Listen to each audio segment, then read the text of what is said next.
பழனிமலை முருகனுக்கு பண்டாரம் தேடி வரும் ஆண்டி முகம் காண வரும் ஆவினங்குடி தேடி வரும்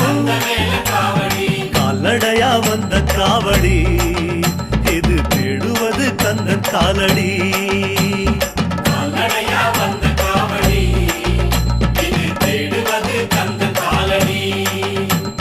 பழுத்த பழம் தேடுதப்பா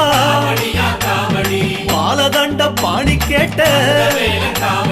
நல்ல முத்து வேலனுக்கு ஞானப்பழம் கேட்டு வரும் கால்நடையா வந்த காவடி